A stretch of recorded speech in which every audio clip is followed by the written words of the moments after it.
सागर जी महाराज की मुनि संघ की। ओम नहीं ज्ञानेन सदृशम पवित्र में विद्यते।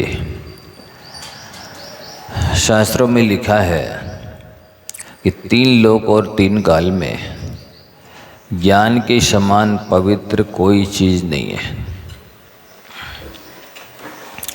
सम्य ज्ञान अपने आप में पवित्र है और तीनों लोकों की जो प्राणी हैं उन सब को पवित्र करने की यदि किसी में क्षमता है, शुद्ध बनाने की क्षमता है, सुखी बनाने की क्षमता यदि किसी में है, तो वो एक ही चीज़ है, अद्वितीय ज्ञान।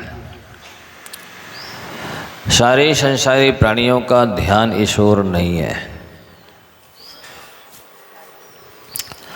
दुनिया के सारे काम करते हैं वे, लेकिन स्वाध्याय से परहेज रखते हैं।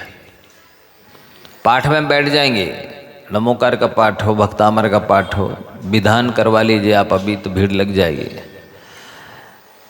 और दूसरे जितने भी धर्म के नाम पर किए जाने वाले अनुष्ठान हैं उनमें लोगों को समय निकल आता है, वे आकर बैठ जाते हैं। जैसे ही स्वाध्याय चालू होता है, प्रवचन चालू होता है और उठ के चले जाते हैं। यही उनकी पशुता की निशानी है, यही उनकी अज्ञानता की निशानी है। वे अभी सुखी नहीं हो सकते, नहीं होंगे। उनको राज ही नहीं मालूम है, रहस्य ही नहीं मालूम है कि सुखी होने की वजह क्या है। और कुछ श्रोता होते हैं, श्रोता 3 प्रकार के होते हैं। कुछ तो श्रोता होते हैं, कुछ श्रोता होते हैं, कुछ सोता होते हैं। सोता मतलब वो आके सभा में बैठ जाते हैं और सोने लग जाते हैं, नींद आने लग जाती है, अच्छी नींद आती है। उनसे पूछो कि भाई आप सभा में आके सोते क्यों हो? बोले जिनवाणी माँ की गोद में नींद नहीं आई तो कहाँ आएगी। क्या बोलते हैं? जिनवाणी माँ की गोद में नींद नहीं आएगी तो कहाँ आएगी। भले पत्नी जब प्रवचन सुनाती है तो नींद भग जाती है, और आप जब सुनाते हैं तो नींद आने लगती है। तो वे ऐसे श्रोता हैं, सोता है वे। कुछ श्रोता होते हैं, वे जो भी बोलो अपनी बुद्धि से उसको काटते जाते हैं। अरे महाराज जी तो कहते ही रहते, हाँ ये दूसरों के हिसाब से कहा होगा, मुनि महाराजों के हिसाब से कहा होगा। ये भी गरीब है तो कहेगा भी बड़े आदमी के लिए कहा गया होगा, और बड़ा आदमी तो कहा गया, वो लग करेगा कि गरीबों के लिए कहा गया है। बालक होगा तो कहेगा कि वृद्धों के हिसाब से कहा गया होगा, और वृद्धों का तो कहेगा ये तो बालकों के लिए कहा है। महिला होगी तो कहेंगे ये तो पुरुषों के लिए कथन है, और कुछ पुरुष होंगे तो वो कहेंगे ये तो महिलाओं के लिए कथन। इस तरह से वो काटता जाता है, अपने अंदर झांक के नहीं देखता है कि मेरे अंदर क्या कमी है, मेरे को किस चीज़ की आवश्यकता है। वो इस टाइप का श्रोता है, वो श्रोता नहीं है। वो श्रोता होते हैं जो वो भी कुछ ऐसे होते हैं कि इस कान से सुनते हैं और इस कान से निकाल देते हैं। उनका कल्याण क्यों नहीं होता है? आज तक कल्याण हुआ क्यों नहीं है? वो सुखी क्यों नहीं हो रहे हैं, दुखी क्यों हैं, वे अयोग्य क्यों हैं, वो नालायक क्यों हैं? वे केवल लौकिक उपलब्धि को ही अपने को लायक समझते हैं। कुछ लोगों लौकिक उपलब्धि कर ली, कोई लौकिक पढ़ाई कर ली, डिग्री हासिल कर ली, कोई धन कोठी बंगला इत्यादि बना लिया, कुछ क्षणिक पर द्रव्य का संग्रह कर लिया, तो उससे अपनी उपलब्धि मानते हैं। है वो नालायक ही। लायक तो वो है जो योग्य को योग्य समझे और अयोग्य को अयोग्य समझे। तो इस कान से सुनते हैं और इस कान से निकाल देते हैं। और कुछ ऐसे होते हैं इस कान से सुन करके और इधर से मुंह से निकाल देते, दूसरों को सुना देते हैं। क्या करते हैं? सुना और जा कर के दूसरों को सुना दिए, बस ये तीसरी हो गई उनके कर्तव्य की। कुछ ऐसे होते हैं कि सुनते तो हम पर गुनते नहीं हैं। ऐसे श्रोता बहुत कम होते हैं जो सुन करके उसको अपने जीवन में उतारते हैं, मनन करते हैं, चिंतन करते हैं। तो यहाँ श्रोताओं की कैटेगरी बताई जा रही है। आप सभी लोग देखें कि हम किस में आ रहे हैं, इनमें से आ रहे हैं किसी में या नहीं आ रहे हैं। तो कुछ तो मिट्टी की तरह श्रोता होते हैं, जैसे मिट्टी पर जब तक पानी डालते रहो तो वो सॉफ्ट मुलायम बनी रहती है, गीली रहती है, ठंडी रहती है। और जैसे पानी डालना बंद किया कि उसमें धीरे धीरे सूखने लग जाएगी, धीरे धीरे कड़ी होने लग जाएगी, धीरे धीरे वो पूर्ववत हो जाएगी। तो प्राय करके ऐसे श्रोता ज़्यादा है जिस समय सुनते हैं तो जिसे क्षणिक वैराग्य कहते हैं, स्मशान वैराग्य कहते हैं। शमशान में जब किसी की अर्थी ले जाते ना तो जलाते हैं और थोड़ा 1, 2, 4, 5 मिनट कोई चर्चा कर लिए, अरे देखो ऐसा है, संसार अनित्य है, क्षणभंगुर है, ऐसे ही तो सबको मरना है एक दिन। और बस जैसे ही वहाँ से पीठ फेरी और उन्होंने वो बैराग बेचण चूड़ खाया है, वही कह रहा है जैसे ही उनने बैराग बेचण चूड़ खाया सो वही घोड़ा वही मैदान, फिर सब भूल जाता है। तो अथवा जैसे प्रसूति स्त्री होती है ना, जिस समय वो बच्चे को जन्म देती है माँ, तो उस समय उसको कुछ क्षण के लिए बैराग सा हो जाता है। सा इसलिए लगा रहा है कि वो ओरिजिनल नहीं होता है, बैराग सा हो जाता है। प्रसूति का कष्ट होता है तो सोचती है ये भोग बेकार है, अब इनको छोड़ देना है, अब नहीं भोगेंगे। और बस प्रसूति के बाद जैसी भी उनने गुड़ के लड्डू खाए और वही घोड़ा और फिर वही मैदान हो जाता है। ये प्रसूति स्त्री का वैराग कहलाता है। सो कुछ लोगों को ऐसा होता है शमशान वैराग, प्रसूति स्त्री का वैराग, क्षणिक वैराग। तो वे मिट्टी की तरह श्रोता हैं। कुछ उपदेश सुना या कोई घटना, बड़ी दुर्घटना घट गई तो थोड़ी देर के लिए हो जाएंगे कुछ उदासीन जैसे, और फिर बाद में योग्य तो हो जाता है। कुछ चलने की तरह श्रोता होते हैं। चलने की विशेषता क्या होती है बता? वो अनाज को, अच्छी अच्छी चीज को नीचे गिरा देती है और कचरा कचरा को अपने में रख लेती है। इसी तरह के कुछ श्रोता होते हैं कि वे प्रवचन में जो अच्छी बातें बताई गई उस पर उनका ध्यान नहीं जाता है। एक आध कोई शब्द प्रतिकूल निकल जाए उनके, अथवा विषय कषाय की पुष्टि करने वाला मिल जाए तो वो ले लेंगे, बाकी अच्छी चीज़ों को जिससे आत्मा का भला होने वाला था उनको चलने की तरह नीचे गिरा देते हैं। तो ये कमी मानी जाती है। क्यों कल्याण नहीं होता है इनका, क्यों ये सुखी नहीं होते हैं, क्यों इनको सम्यक दर्शन आदि की उत्पत्ति, स्थिति, वृद्धि, पूर्णता क्यों नहीं होती है, उसकी वजह बताई जा रही है। कुछ भैंसा की तरह श्रोता होते हैं। जैसे भैंसा पानी पीता कम है, मचाता ज़्यादा है। भैंसे की क्या विशेषता है कि वो पानी को पीता कम है, मचाता ज़्यादा है। इसी तरह से सुनेंगे कम, उतारेंगे कम, लेकिन हल्ला गुल्ला करके या प्रश्न करके उल्टे सीधे और सभा को बिलूर देना, जैसे कहते हैं ना, बिगाड़ देना, समय बर्बाद कर देना, लोगों का समय खराब कर देना, इस टाइप के श्रोता होते हैं। कुछ ही बहुत कम मात्रा में हंस की तरह श्रोता होते हैं। हंस की चोंच में विशेषता होती है कि दूध पानी मिला के रख दो तो वो दूध पी लेगा और पानी छोड़ देगा। पता नहीं कौन सी एसिड उसकी चोंच में होती है कि जिससे दूध पानी अलग अलग हो जाती है और वो दूध पी लेता, पानी छोड़ देता है। लेकिन है तो उसकी चोंच में विशेषता ही है। इसी तरह के कुछ श्रोता बहुत कम होते हैं जो जिनकी होनहार अच्छी होती है, या कहना चाहिए समीचीन पुरुषार्थ करने वाले, कि बे अच्छाई को ग्रहण कर लेंगे, बस कोई कमी त्रुटि या कुछ भी है तो उस पर और उनका ध्यान नहीं जाएगा, उसे छोड़ देंगे। ऐसे श्रोता आप सब बने, ऐसा हमारा कहने का अभिप्राय है, तो आपका कल्याण होने में देरी नहीं लगेगी। लेकिन अनादिकालीन जो संस्कार हैं कि वो त्रुटियों को ग्रहण करना, कमियों को ग्रहण करना, अच्छाइयों को छोड़ देना, बस इसी वजह से हम लोग दुखी रहते हैं, संसारी बने रहते हैं। कुछ तोता की तरह श्रोता होते हैं। जैसे तोते को रट्टू तोता होता ना, जितना रटा दिया बस उतने ही, उससे आगे पीछे कुछ चिंतन मन नहीं करेगा कि इसको हम अपने जीवन में कैसे आत्मसात कर सकते हैं, कैसे जीवन में उतार सकते हैं, हमारा इस उपदेश के माध्यम से कैसे भला हो सकता है। उनके पास इतना विवेक बुद्धि नहीं होती है।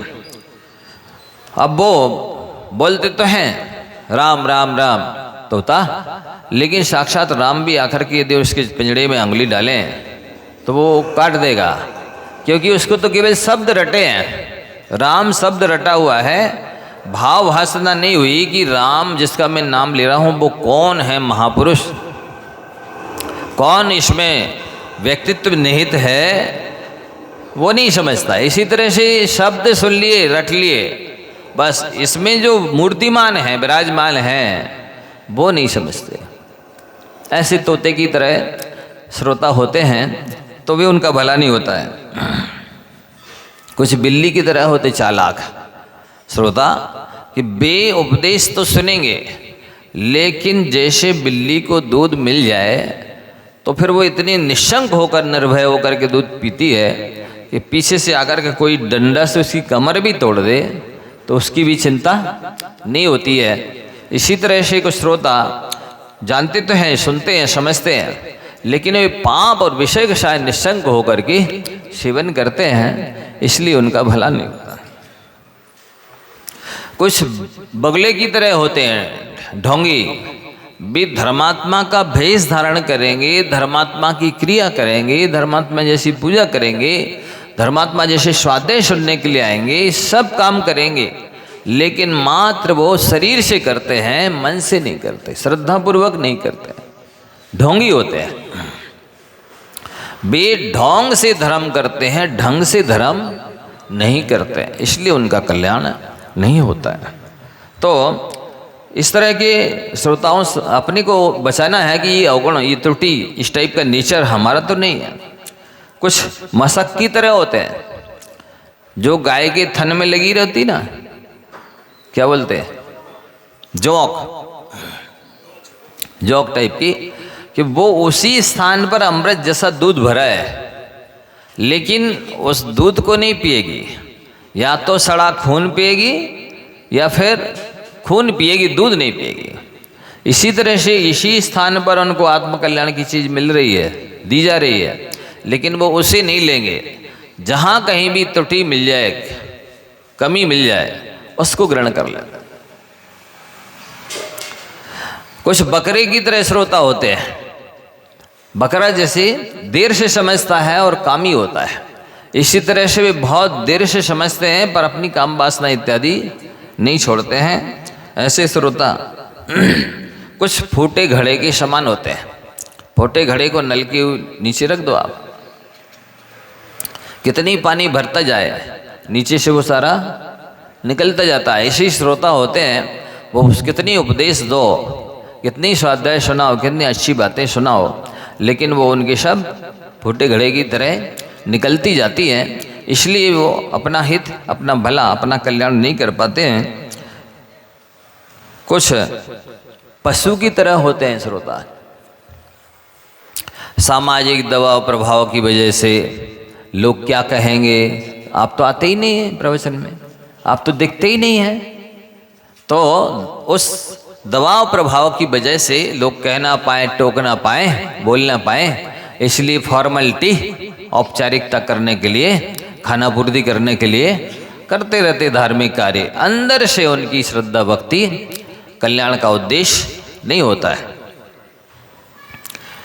कुछ सर्प की तरह श्रोता होते हैं। जैसे सर्प को दूध भी पिलाओ तब भी वो जहर ही बनाता है, इसी तरह कितनी आत्महित की अच्छी बातें कही जाए, लेकिन वो उसको उल्टे ही लेते हैं। निगेटिविटी जिनके अंदर रहती है, निगेटिव थिंकिंग जिनकी रहती है, नकारात्मक सोच जिनकी रहती है, तो वे उसको उल्टा करते जाते, ट्रांसलेट करते जाते हैं, अच्छी बातों को बुरे रूप में बदलते जाते हैं, सांप की तरह होते हैं। तो इनका नेचर अच्छा नहीं माना जाता। और कुछ शिला की तरह होते हैं। पत्थर पर कितनी पानी डालो अथवा पत्थर को पानी में ही डाल दो, तब भी अंतर उसका भीगता नहीं है, अंदर में नहीं जाता है। इसी तरह कितनी अच्छी बातें कोई कितने ज्ञानी वैरागी साधक आ जाए और अनुभव की सारपूर्ण निकाल करके नवनीत की तरह देवे, अनुभवपूर्ण बातें सुनावे, महत्वपूर्ण बातें सुनावे, फिर भी उनके अंदर में कोई फर्क नहीं पड़ता है। तो इस तरह का नेचर अपन को नहीं होना चाहिए। गाय की तरह श्रोता और हंस की तरह श्रोता श्रेष्ठ माने जाते हैं। जैसे गाय को आप रूखा सूखा घास भी खिलाओ तब भी वो अमृत जैसा दूध देती है। इसी तरह से कुछ भी सुनाओ उसमें से ही वो शिक्षा ले लेता है, अच्छाई को ग्रहण कर लेता है। तो हंस की तरह श्रोता और गाय की तरह श्रोता जो होते हैं वे अपना भला जल्दी कर लेते हैं। बाकी ये जो शेष जानवरों के दृष्टांत दिए गए हैं, इस तरह के नेचर वाले जो श्रोता होते हैं वे कभी अपना भला नहीं कर पाते हैं। तो ये जो ज्ञान है, जैसा अभी कहा, नहीं ज्ञानेन सदृशम पवित्रम एह विद्यते, तीनों लोक में ज्ञान के समान पवित्र दूसरी कोई चीज नहीं। वो अपने आप में भी पवित्र है और सारे जितने भी पापी, कसाई, विषय भोगी, अशुद्ध अपवित्र जीव है, उन सब को पवित्र करने की सामर्थ्य यदि कोई रखता है तो वो है ज्ञान। ऐसी पवित्र चीज है, लेकिन उस पर लोगों का ध्यान ना के बराबर है। तो वे हमेशा भागदौड़ करते रहते हैं, गला काट प्रतियोगिता में सम्मिलित रहते हैं, मतलब कंपटीशन की जिंदगी, प्रतिस्पर्धा की जिंदगी ही जीते रहते हैं। उनके जीवन में कभी सुख शांति नहीं आती है, ना उनका जीवन वास्तविक होता है। जैसे कहा है, बदनम प्रसाद सदनम सदयम हृदयम सुधामुचो वाचा करणम परोपकरणम येषाम केशाम न ते बंद्या। आप सभी ध्यान से सुने, ये 4 गुण लाने की चेष्टा करें अपने जीवन में, बहुत अच्छा आपका जीवन बनेगा। बदनम प्रसाद सदनम, बदन यानी आपका चेहरा, प्रसाद सदनम प्रसन्नता का घर हो, कमल की तरह खिला रहे, तो आपका व्यक्तित्व चुंबकीय बनेगा, आकर्षक बनेगा, प्रभावी बनेगा, खूबसूरत बनेगा और स्वयं भी बहुत आनंद का अनुभव करेगा। कई लोग जो है कुछ भी रहा है उनके पास, लेकिन उनका चेहरा तो लटका ही रहेगा, उसमें जो है ना उनकी लाइट सी गोली रहती है सदैव। तो ये अच्छा नहीं माना जाता। सब कुछ है, फिर इसके बाद में भी गम में शोक में जैसे खोए रहते हैं, तो वे भी दुखी रहते हैं और उनको कोई देख ले तो अपशकुन सा हो जाता है। कल ये अमावस की रात सी रहती है, वो अच्छा नहीं माना जाता। कुछ भी हो, आप हर हालत में यदि प्रसन्न रह सकते हैं तो आपको दुनिया कोई दुखी कर नहीं सकती है, और दुनिया की किसी भी चीज़ की आपको आवश्यकता भी नहीं है। दुखी लोगों के लिए सब कुछ मिल जाए फिर भी वे दुखी ही रहते हैं, और जो वो जिनका चेहरा, जिनका कमल की तरह खिला रहता है मुख, वे हमेशा सुखी रहते हैं। तो बदनम प्रसाद सदनम, एक तो लक्षण ये ले आए, सदयम हृदयम, और दया हृदय से लबालब भरा हो, और सुधामुचो वाचा, वचन कैसे हों, अमृत की तरह, अमृत को बरसाने वाले हों वचन, और करणम परोपकरणम, कार्य जिनका परोपकार करना ही है। ऐसे जो लोग होते हैं वे किसके द्वारा वंदनीय नहीं होते, किसके द्वारा प्रशंसनीय नहीं होते, किसके द्वारा नहीं चाहे जाते हैं। याद हो गई 4 चीजें। बदनम प्रसाद सदनम, मुख प्रसन्नता का घर हो, सदयम हृदयम, हृदय दया से लबालब भरा हो, और सुधामुचो वाचा, वचनम अमृत की तरह घिरते हों, और कार्य जिनका परोपकार होवे, परोपकार करना ही जिनका एक लक्ष्य होवे, ऐसे लोग किसके द्वारा वंदनीय नहीं होते, किसके द्वारा प्रशंसनीय नहीं होते, और किसके द्वारा नहीं चाहे जाते। ऐसे लोगों को दुनिया हाथों में लिए रहती है। 4 गुण ले आइए, याद हो गए सबको। बदनम प्रसाद सदनम, मुख प्रसन्नता का घर हो, सदयम हृदयम, हृदय दया से लबालब भरा हो, सुधामुचो वाचा, वचन अमृत की तरह घिरते हों, और कार्य जिनका परोपकार हो, वे लोग किसके द्वारा वंदनीय नहीं होते, किसके द्वारा प्रशंसनीय नहीं होते, किसके द्वारा नहीं चाहे जाते। ये गुण स्वाध्याय करने वाले के पास आते हैं। जो स्वाध्याय नहीं करते हैं वे लोग इस टाइप के गुणों से रिक्त रहते हैं।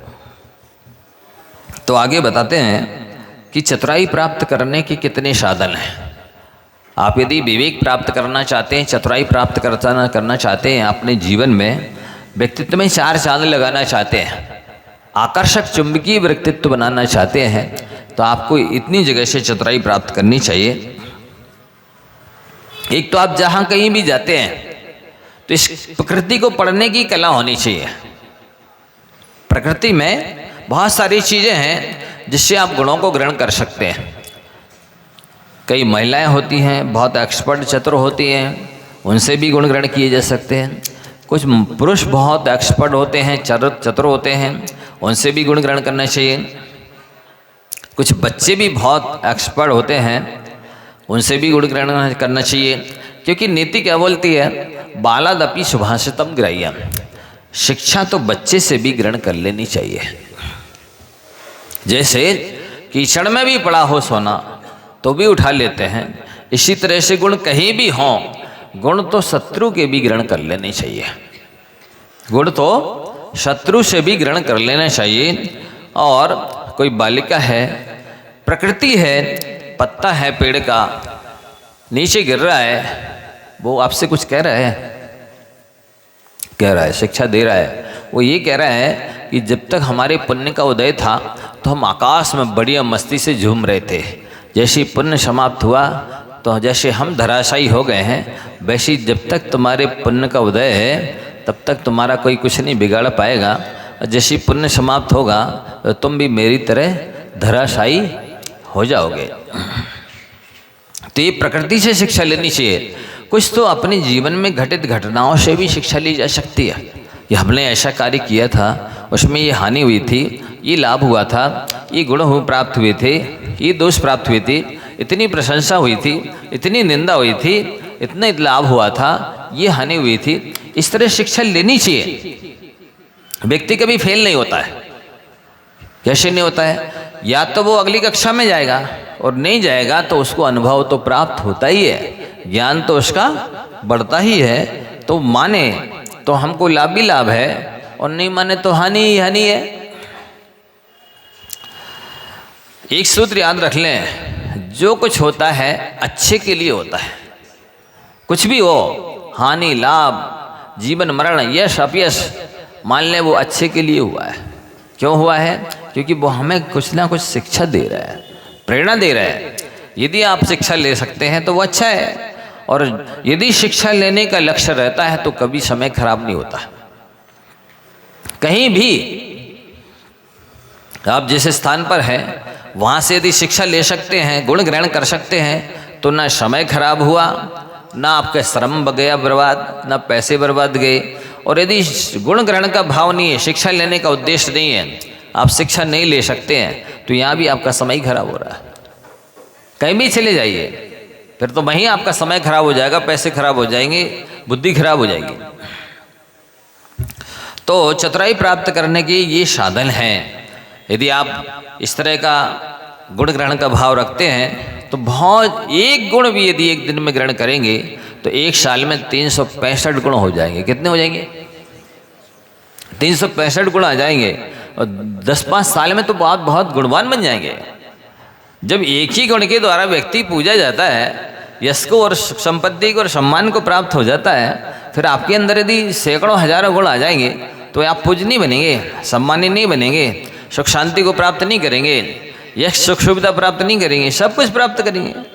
तो आप ये मान के चलिए कि ये सारी चीज़ें जो मिलती हैं वो गुणों से मिलती हैं, और गुणों का संग्रह करना ही मानव जीवन का लक्ष्य होना चाहिए। ये बहुत बड़ी निधि है, बहुत बड़ी संपत्ति है, तो इसे महत्व देना चाहिए। दूसरा है ज्ञानी जीवों की संगति करना। यदि आप ज्ञानी जीवों की संगति करेंगे तो आपको अनेक तरह के अनुभव मिलेंगे, शिक्षा मिलेगी, संस्कार मिलेंगे, पुण्य मिलेगा, और बहुत सारे व्यसनों से, विषय कषायों से बचे रहेंगे, कुसंगति से, दुर्गुणों से बचे रहेंगे। इसलिए ज़्यादा से ज़्यादा समय निकाल करके ज्ञानियों की संगति करनी चाहिए। आपको उनके पास वो चीज़ मिलेगी जो इस दुनिया में कहीं नहीं मिलेगी, जो लाखों करोड़ों को रुपये खर्च करने पर भी नहीं मिलेगी। वो चीज़ ज्ञानियों की संगति में मिलती है।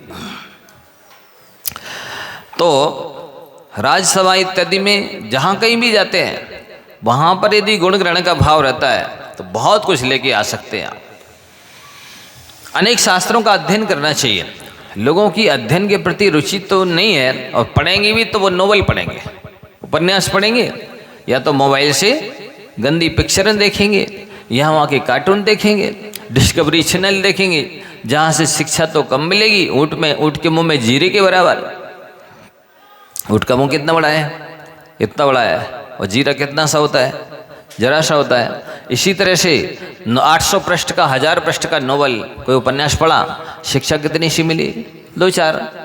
तो ये बहुत कमी है। देखना चाहिए। हमने आंखें फोड़ी, समय लगाया, समय लगाया, बुद्धि लगाई, शिक्षा जरा सी मिली। ग्रंथ ऐसे पढ़ो जिसकी हर लाइन में शिक्षा और प्रेरणा हो। ये जिसको अनेकों ग्रंथों से एक एक लाइन अमृत की तरह भर करके रखी है, वो ग्रंथ नहीं पढ़ेंगे। गंदी चीज़ें पढ़ने की आदत है। कहो वो 2 घंटे न्यूज़पेपर पढ़ने में लगा दें, या वहाँ की सामान्य कॉमन पत्रिकाओं में पढ़ने में समय लगा दें। पढ़ेंगे तो वही पढ़ेंगे जो श्रेष्ठ ग्रंथ हैं, जिनके पढ़ने से असंख्यात गुणी पाप की निर्जरा होती है, पुण्य का बंध होता है, बहुत सारा ज्ञान और अनुभव प्राप्त होता है। ऐसे ग्रंथों को पढ़ना चाहिए। फिर साधन बताते हैं कि जैसे स्वाध्याय करते समय मन की एकाग्रता होती है, बुद्धि की वृद्धि, प्रज्ञा की वृद्धि होती है। प्रज्ञा को पैनी छेनी की तरह होना चाहिए। बुद्धि को पैनी छेनी की तरह होना चाहिए। यदि आप इस तरह से बाल की खाल निकाल सकते हैं तो आप बुद्धिमान हैं। और यदि आपके पास ऐसी छेनी, प्रज्ञा छेनी नहीं है, स्थूल बुद्धि है, मोटी बुद्धि वाले हैं, तो अच्छा नहीं माना जाता। बहुत बड़ी कमी है। सारे संसार का वैभव आपके पास हो और बुद्धि ना हो तो वो सारे संसार का वैभव आपको सुखी नहीं बना सकता। और यदि कुछ भी ना हो, केवल पैनी प्रज्ञा, पैनी छेनी हो, बुद्धि हो, तीक्ष्ण बुद्धि हो, तो आपको कोई दुखी नहीं कर सकता। ये संसारी प्राणी नहीं समझते हैं, इसलिए वो संसार की चीज़ों के पीछे तो पड़े रहते हैं, पर अपना ज्ञान, सम्यक ज्ञान नहीं बढ़ाते हैं। दूसरा, जितना आप अध्ययन करेंगे आपके अंदर स्वार्थ त्याग की भावना आएगी, और जितना जितना आप स्वार्थ छोड़ेंगे उतना उतना परमार्थ की ओर बढ़ेंगे। व्यक्ति स्वार्थी होता है, और स्वार्थी होने की वजह से उसके अंदर में धर्म नहीं रहता, पुण्य नहीं रहता, आत्मा में परिणामों की पवित्रता नहीं रहती है। परिणाम पवित्र कैसे होते हैं? परिणाम पवित्र होते हैं परोपकार से, स्वार्थ त्याग की भावना से, कल्याण, पर कल्याण की भावना से, दूसरे जीवों को बचाने की भावना से। तो ये स्वाध्याय करने से भाव उत्पन्न होता है।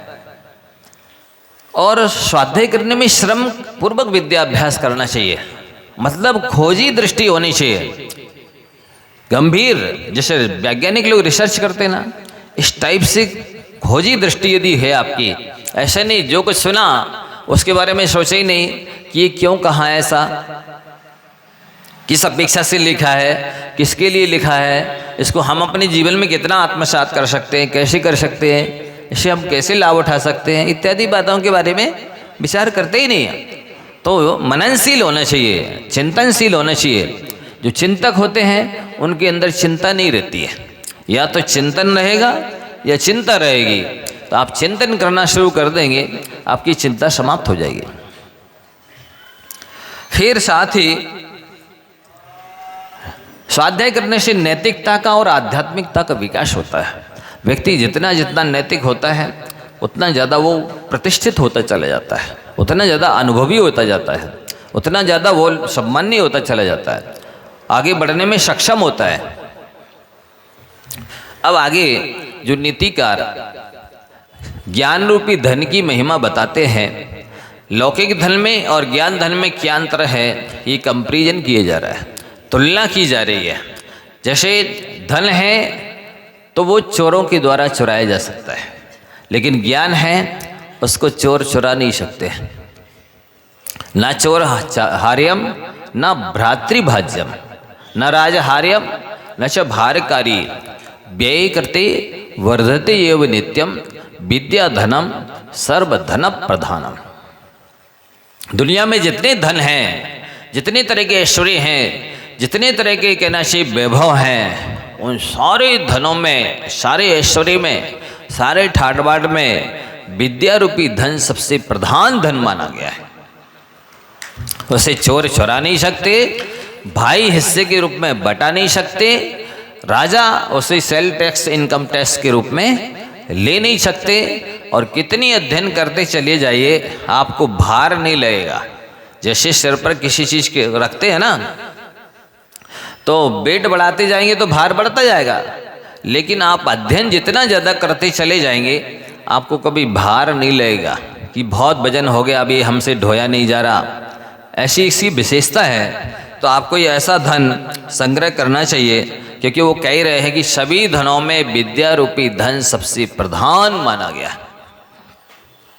और दुखदाई क्या है और सुखदाई क्या है, ये तुलना की जा रही है।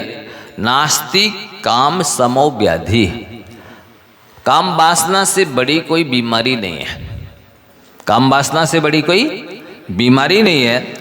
नास्ति मोह समो रिपु, मोहिनी कर्म के समान कोई बड़ा शत्रु, सबसे बड़ा शत्रु यदि इस जीव का कोई है तो वो है मोह। नास्ति क्रोध समो बन्नी, क्रोध के समान कोई बड़ी भयानक अग्नि नहीं है।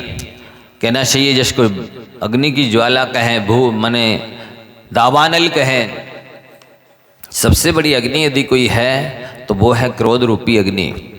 और नास्ति ज्ञान समम सुखम, ज्ञान के समान सुखदायी संसार में कोई भी वस्तु नहीं है। इसलिए जब उसके समान, उसके तुल्य, उससे बढ़कर के कोई ज्ञान चीज़ नहीं है, तो हम लोगों को ज्ञान रूपी संपत्ति अर्जित करनी चाहिए, वही हमको सुखी बनाएगी।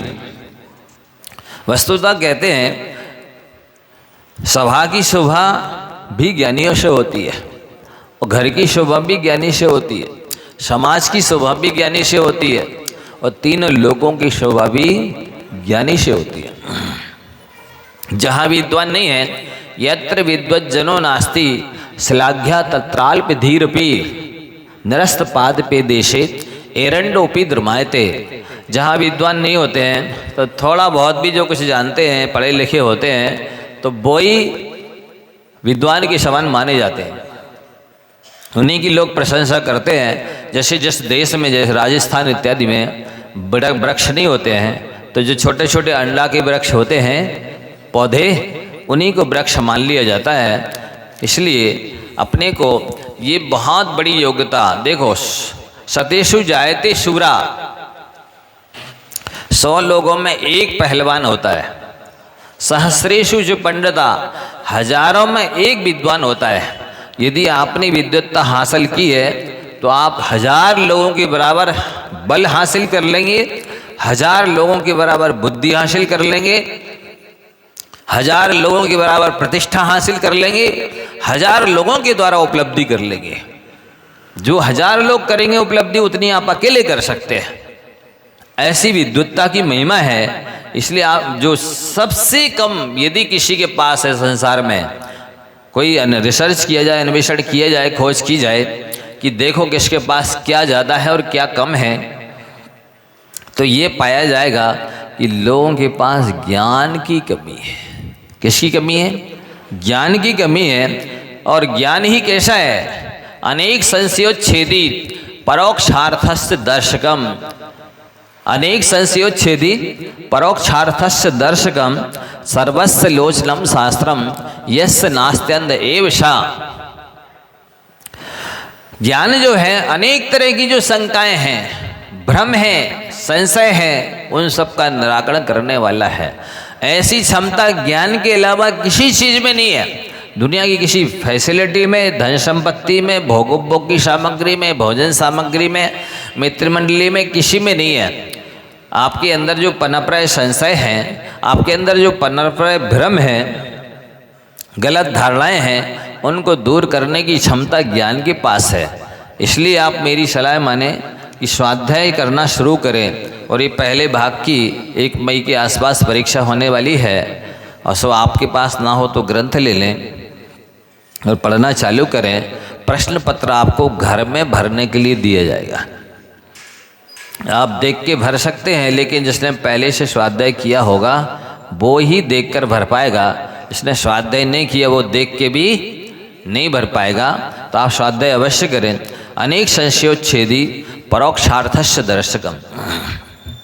वस्तुतः स्वर्ग कहाँ हैं, कितने हैं, कैसे हैं, स्वाध्याय करेंगे तो आपको प्रत्यक्ष बस दिखने लगेंगे। नरक कहाँ है, कितने हैं, कैसे दुख हैं, स्वाध्याय करेंगे तो आपको यही वेदन संवेदन अनुभव होने लग जाएगा, फीलिंग होने लग जाएगी कि नरक में ऐसे भयानक दुख हैं।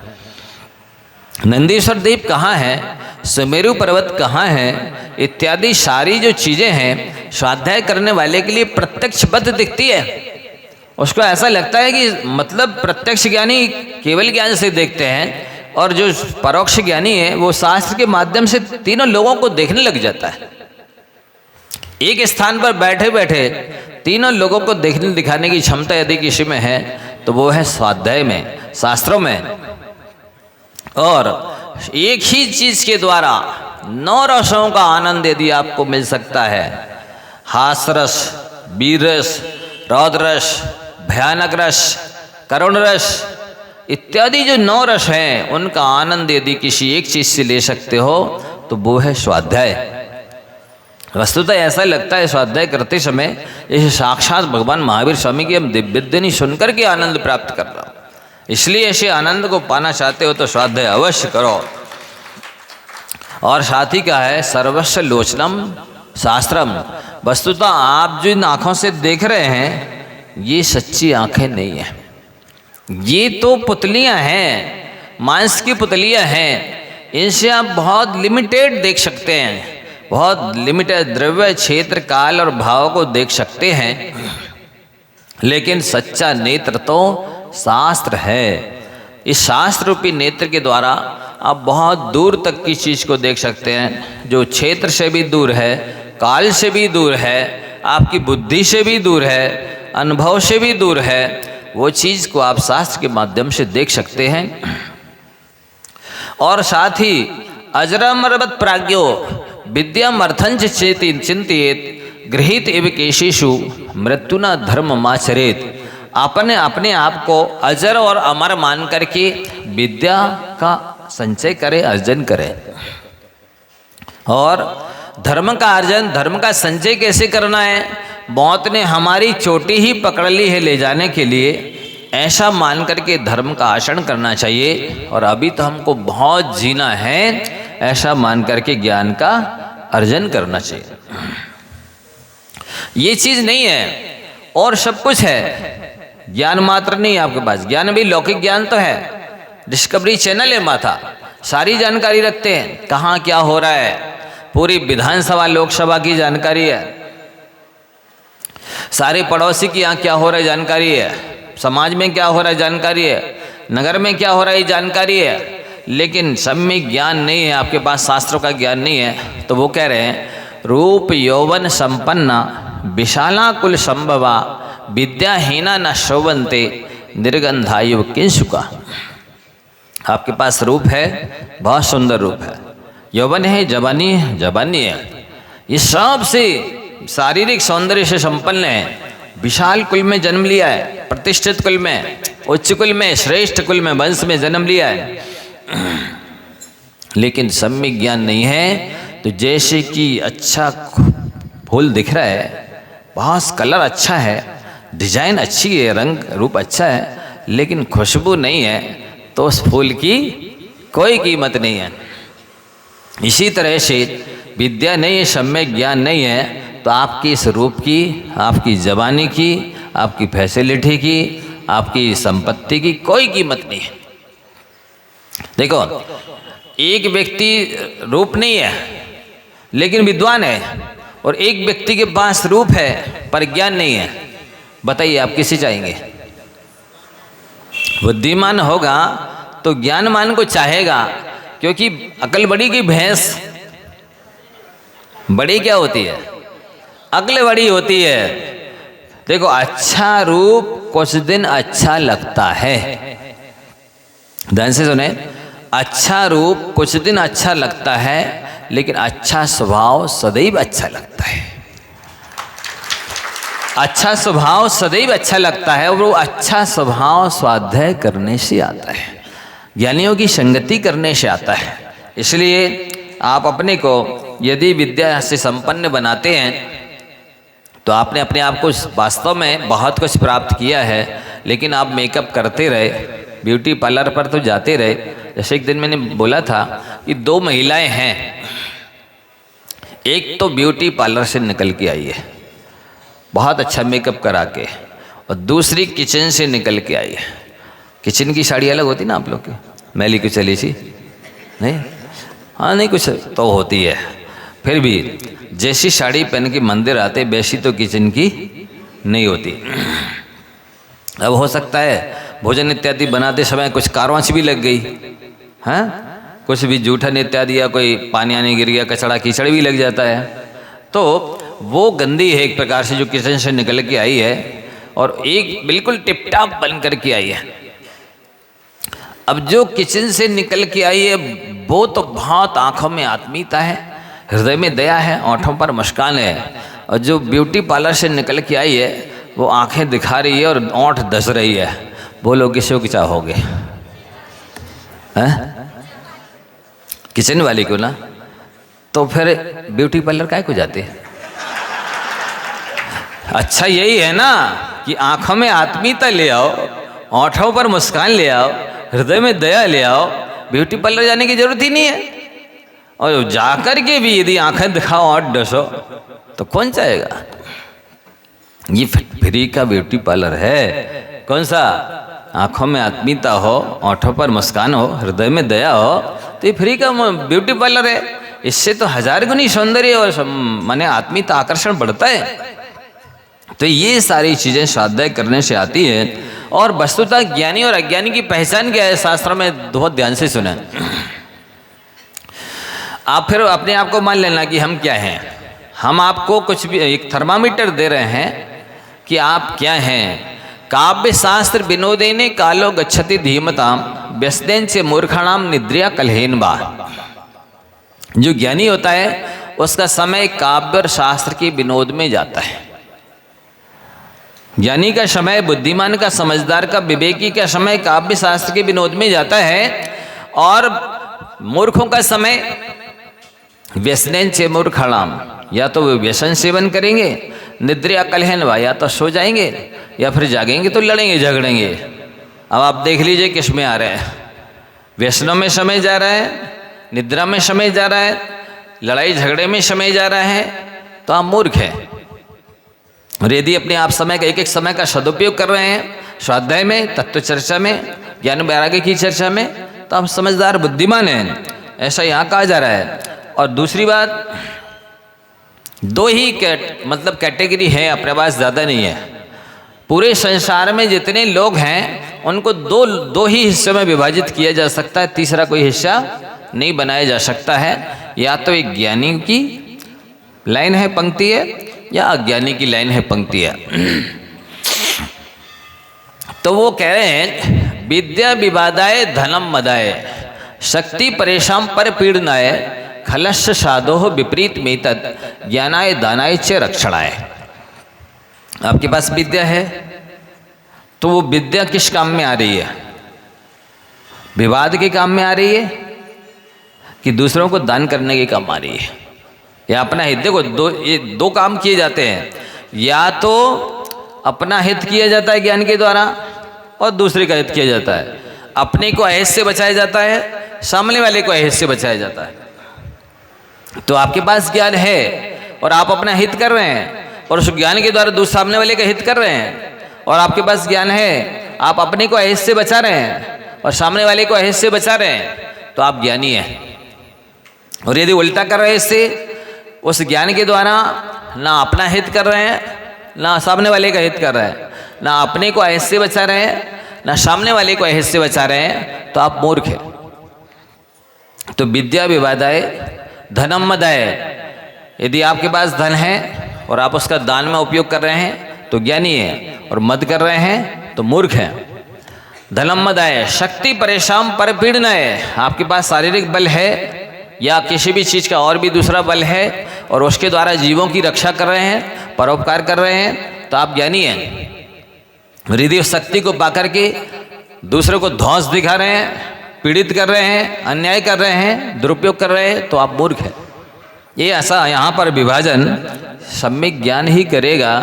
इस शास्त्रों के द्वारा किए गए जो अध्ययन है उससे ही पता चलेगा कि हम कितनी चीज़ों का सदुपयोग कर रहे हैं और कितनी चीज़ों का दुरुपयोग कर रहे हैं। आपके पास बहुत कुछ है, भले आपको नहीं पता कि मेरे पास क्या है।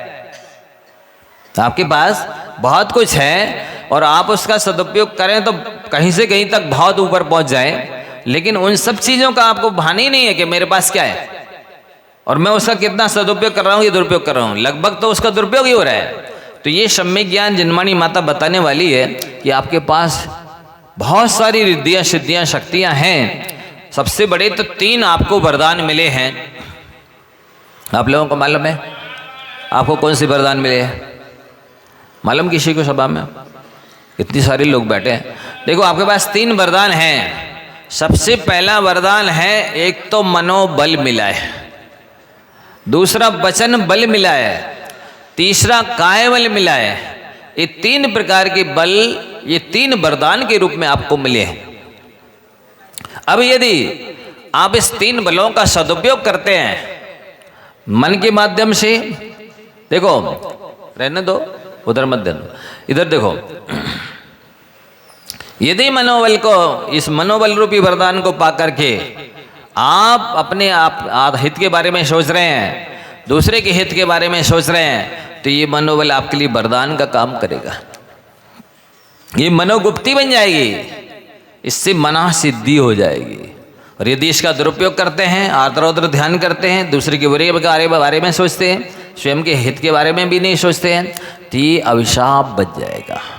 ये मन जो मिला है, मन यो मनुष्याणाम कारणम बंध मोक्षयो, मनुष्यों के रूप में, मनुष्यों के लिए विशेष रूप से मनुष्य ही, एक मन ही बंध का भी कारण है और मोक्ष का भी कारण है। ये ऐसा दरवाजा है मन, जो भीतर की ओर भी खुलता है और बाहर की ओर भी खुलता है। चाहे तो इसी मन को आप प्राप्त करके और शरीर को जिनालय बनाइए और इस मन के माध्यम से आत्मा को परमात्मा मान करके आराधना कीजिए, तो ये आपका शरीर जिनालय बन जाएगा, आत्मा परमात्मा बन जाएगी और मन उसके लिए साधन बन जाएगा। और इसी मन को पाकर के यदि आप दूसरे के बारे में बुरा सोच रहे हैं, तो वही आपके लिए अभिशाप बन करके और निगोद की यात्रा और नरक की यात्रा करा देगा।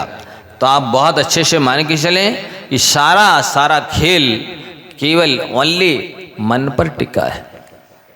यदि आपने मन को संभाल लिया, मन को मांझ लिया, मन को सबल बना लिया, मन को एकाग्र कर लिया, तो आप आत्मकल्याण के पात्र हो जाएंगे और इस मनुष्य पर्याय को पाकर के बहुत कुछ उपलब्ध कर लेंगे। यदि मन के दास बने रहे, मन के अधीन चलते रहे, इसकी पहचान क्या है महाराज जी कि हम मन के बस में हैं या मन हमारे बस में है? जानना चाहते हैं आप लोग? आपको पता है कि आप मन के बस में हैं कि आपके मन आपके बस में है? मालूम है? बोलो। तो बता देते हैं, जिन कामों के करने से आत्मा का भला होता है और बेकाम आप कर रहे हैं तो मन आपके बस में है, और जिन कामों के करने से आत्मा का बुरा होता है, उन्नति होती, दुर्गति होती है, और बेकाम यदि आप कर रहे हैं तो आप मन के बस में हैं। समझ में आ गया? जिन कामों के करने से भला होता है, आत्मा का हित होता है, बेकाम यदि आप कर रहे हैं तो आप आपके मन आपकी बस में है, और जिन कामों से आत्मा का बुरा होता है और वही काम आप कर रहे हैं, तो समझ लीजिए कि आप मन की बस में हैं, मन के दास हैं। और जो मन का दास होता है वो सारी दुनिया का दास होता है, और मन जिनका दास होता है सारी दुनिया उनकी दास होती है। इसलिए गौर से सुनते, ध्यान से सुनते जाएं और अपने आप में क्या चीज़ किससे मिलने वाली है और किससे किसका उद्धार होने वाला है, वो आपको यहाँ पर बताया जा रहा है। सबसे बड़ा वीक पॉइंट हमने आप लोगों का जो पकड़ा है, कमज़ोर पॉइंट, वो पकड़ करके उसको निकालना चाहते हैं कि सबसे बड़ी कमी आपकी है ज्ञान की, सम्यक ज्ञान की कमी है आपके अंदर। अरे जब आपको कुलाचार तक पता नहीं है, जब आपके जीवन में कुलाचार तक नहीं है, तो हम कैसे माने कि आप ज्ञानी हैं, पढ़े लिखे हैं, समझदार हैं, धर्मात्मा हैं? बता, कुलाचार मालूम है? रात्रि भोजन नहीं करना, पानी छान के पीना। पानी छान के पीना चाय की छन्नी से छना पानी छना नहीं कहलाता। चाय की छन्नी से पानी छन करके भोजन बन रहा है, देख लेना जरा कौन सा छन्ना अपने अपने घर। और प्रतिदिन दर्शन पूजन करना। तो यहाँ कह रहे विद्या ददाति विनियम विनयाद याति पात्रता पात्रत्वाद धर्मापनोति धनाद धर्मम ततः सुखम। सच्चे मायने में विनय कौन कर सकता है? विनय मोक्षस्य द्वारो, विनय मोक्ष का दरवाजा है।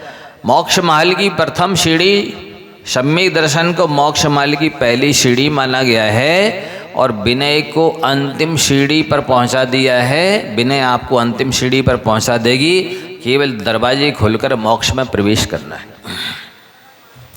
तो मोक्ष महल में प्रवेश कौन करता है? जिसके अंदर विनय होती है। और विनय किसके पास होती है? तो कहते हैं विद्या ददाति विनियम। जैसे जैसे आप स्वाध्याय करते जाएंगे, वैसे वैसे सच्चे मायने में विनय करेंगे। देखो, नमन्ति फलिनो वृक्षा नमन्ति कुलजा नराः शुष्क काष्ठाश्च मूर्खाश्च ना नमन्ति कदाचन।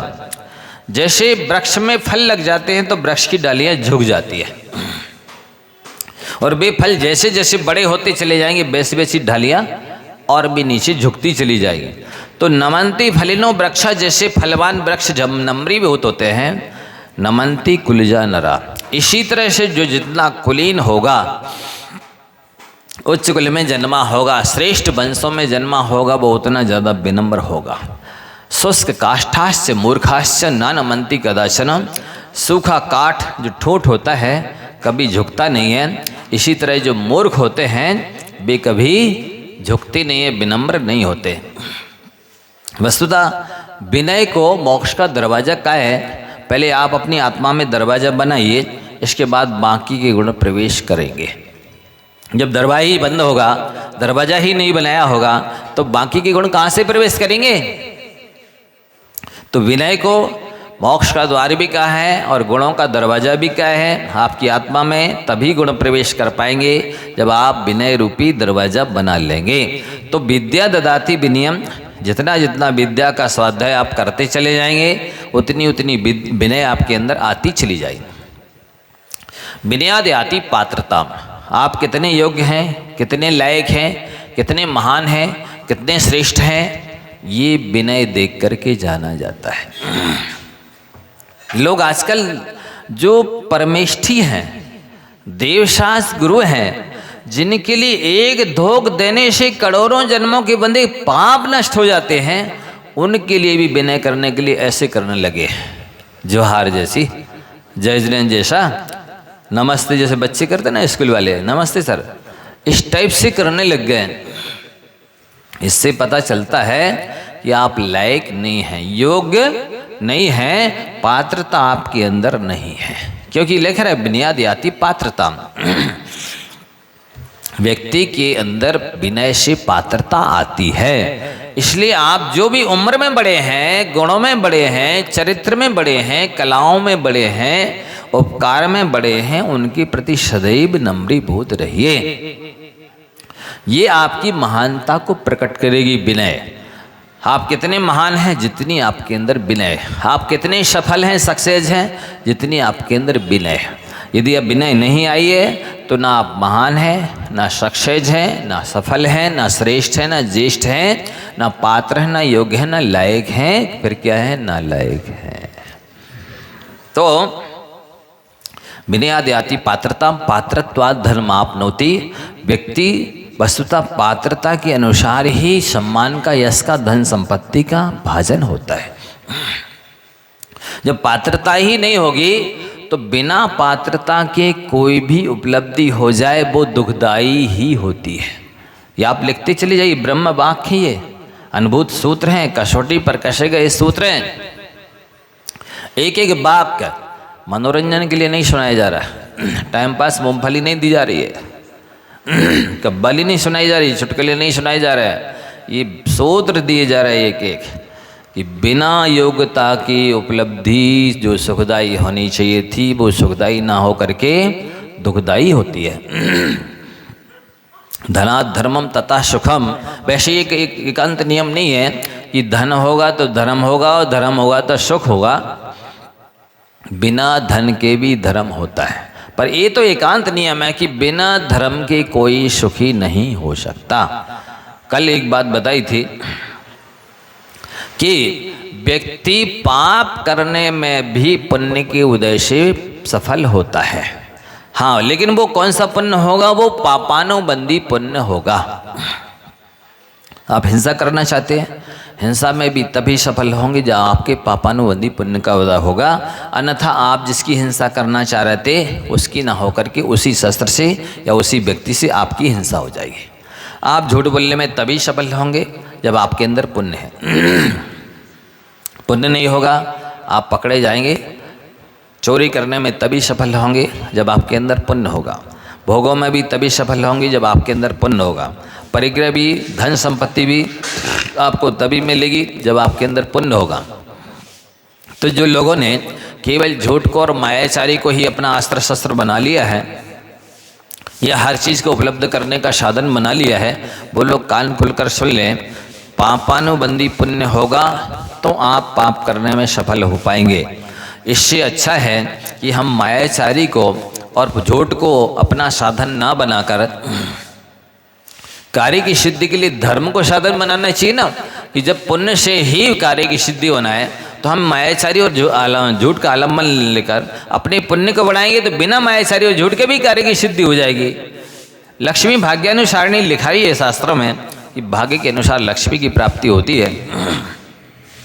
तो इसलिए धर्म के बिना तो आज तक ना कोई सुखी हुआ है, ना हो रहा है, ना भविष्य में होगा। हाँ, इतना अवश्य है, कुछ लोग आते हैं और कहते हैं महाराज जी वो लोग खूब पाप कर रहे हैं, झूठ बोल रहे हैं, मायाचारी कर रहे हैं, 2 नंबर के काम कर रहे हैं और फिर भी फल फूल रहे, बढ़ रहे हैं। हम लोग ईमानदारी से करते हैं, चलते हैं, फिर हम लोग सफल नहीं हो रहे। तो हमारे मन में भी आता है कि हम भी वैसे ही कर रहे हैं, बेईमानी बदमाशी, जब लोग बेईमानी बदमाशी फल फूल रहे हैं।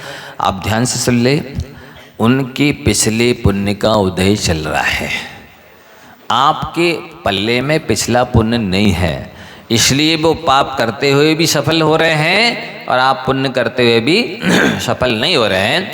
ऐसा मन में कभी नहीं लाना। वस्तुतः सफलता तो धर्म से ही, पुण्य से ही मिलती है। जब तक तेरे पुण्य का बीता नहीं करार, तब तक तुझको माफ है अवगुण करो हजार। पुण्य का उदय है, हजारों लाखों अपराध करते रहेंगे फिर भी कुछ नहीं बिगड़ेगा, और जैसे ही पाप का उदय आएगा तो 1 मिनट में धराशायी हो जाएंगे। इसलिए कभी भी अन्याय अनीति के मार्ग को नहीं अपनाना चाहिए, ऐसा यहाँ कहा जा रहा है। और बहुत अच्छे अच्छे सूत्र इसमें लिखे हैं, लेकिन ये घड़ी जल्दी जल्दी चलती लगता है, हमारे सामने जल्दी चल जाती है। तो आप लोग समय से आए, ये सूत्र आपके पग पग पल पल काम आएंगे जो हम देने जा रहे हैं, क्योंकि ये प्राचीन ऋषि मुनियों की अनुभूत सूत्र हैं, जिनके द्वारा प्रयोग करके सफलता प्राप्त कर ली गई है, वे सूत्र हैं। देखो, आपके अंदर सबसे बड़ा अवगुण क्या है मालूम है आपको? कमी क्या है? सबसे बड़ी परेशानी किस वजह से मालूम है? नहीं मालूम ना? सबसे बड़ी कमी, परेशानी, हैरानी है मोहिनी कर्म के उदय की वजह से। सबसे बड़ा शत्रु यदि अपन सबका कोई है तो कौन है? मोहिनी कर्म है। और उस मोहिनी कर्म पर विजय हासिल किससे की जा सकती है? आपको मालूम है कौन सा अस्त्र शस्त्र है जिससे आप विजय कर सकते हैं? वो है सम्यक ज्ञान।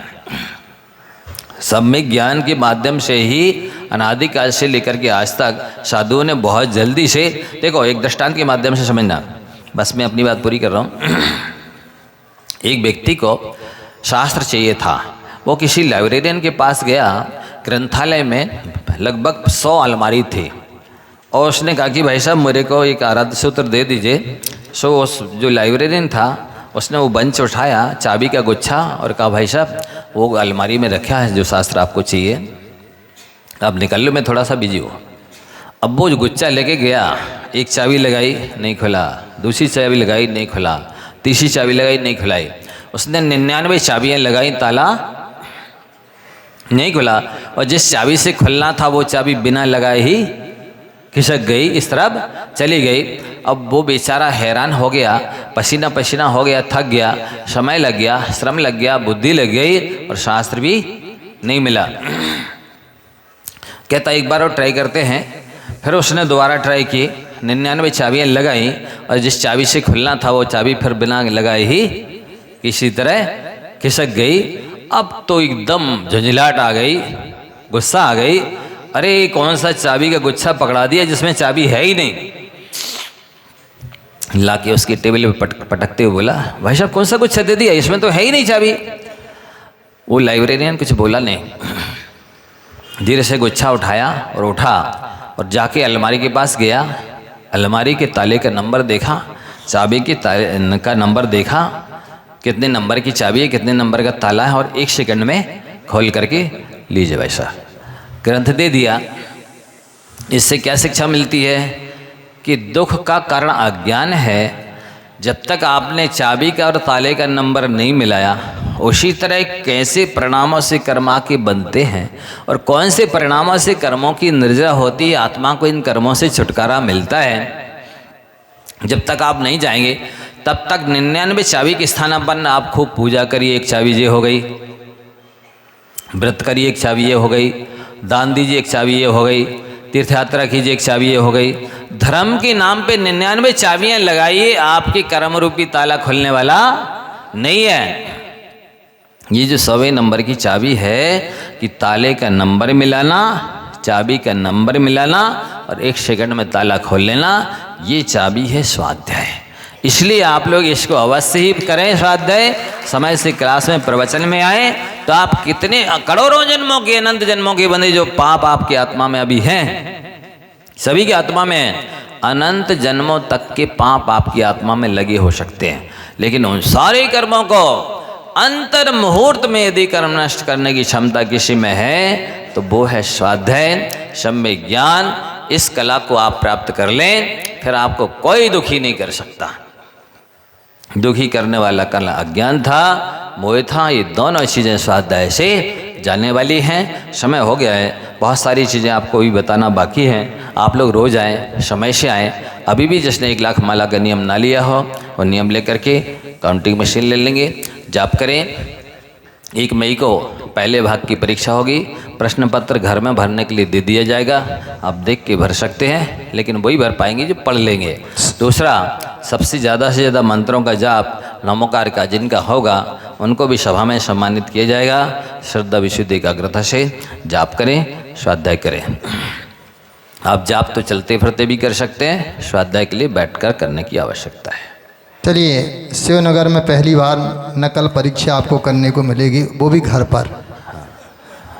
नकल परीक्षा, हाँ, आप स्वतंत्र रहेंगे, पर बात जैसा कि महाराज श्री ने कहा है, एक एक सूत्र आत्मसात करने लायक वैसे भी विवेचना आपके द्वारा जो यहाँ मुखरित होती है, आराध्य सूत्र का पहला भाग है, उसे आप जो लोग परीक्षा देना चाहते हैं और मैं समझता हूँ सारे लोग तैयार हो जाएं।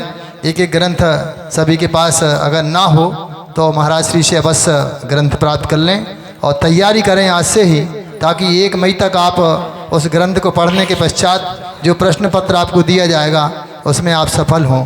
इसी भावों के साथ, जा वाणी के ज्ञान ते सूझे लो कालो, सो वाणी मस्तक नमो सदा देत हों धो, हे जन वाणी भारती तो ही जपो दिन रैन, जो तेरो शरणा गहे सो पावे सुख चैन, देव भजो अरिहंत को दया धर्म पालो सदा, यही मोक्ष का पंथ। कायु सर्ग।